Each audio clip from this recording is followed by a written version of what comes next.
علامتی که همشنون میشنوید اعلام وضعیت قرمز است و معنی و مفهوم آن این است که به پناهگاه بروید و تا اطلاع ثانوی چراغ‌ها را خاموش کنید.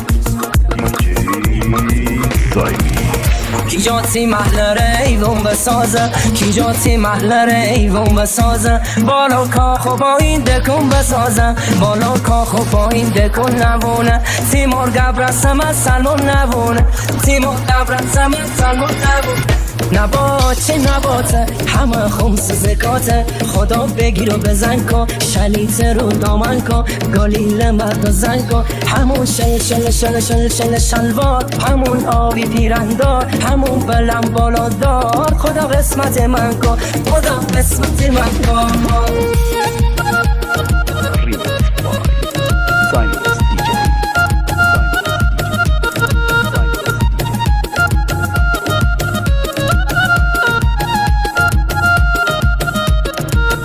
کی جاشی ابرورت تا بازوتا، کی جاشی ابرورت تا بازوتا، می دل بر عروسشونه غریب جا، الهی و میره تی جان بابا، مره از زندگی ها کرده تنها، مره از زندگی ها کرده تنها. نبات چه نباته همه خمس زکاته، خدا بگیر و بزن کن شلیته رو دامن کن، گالیل مرد و زن کن، همون شل شل شل شل شل شلوار، همون آبی بیرندار، همون بلم بالادار، خدا قسمت من کن، خدا قسمت من کن.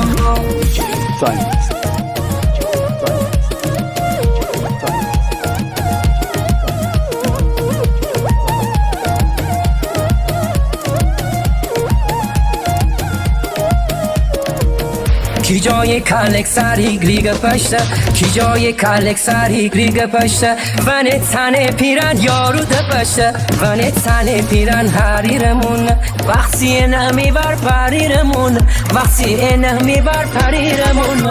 نبات چه نباته همه خمس زکاته، خدا بگیر و بزن کن شلیته رو دامن کن، گالیل مرد و زن کن، همون شل شل شل شل شل شلوار، همون آبی پیرندار، همون بلم بالادار، خدا قسمت من کن، خدا قسمت من کن. Arrangement by سامان محمدی.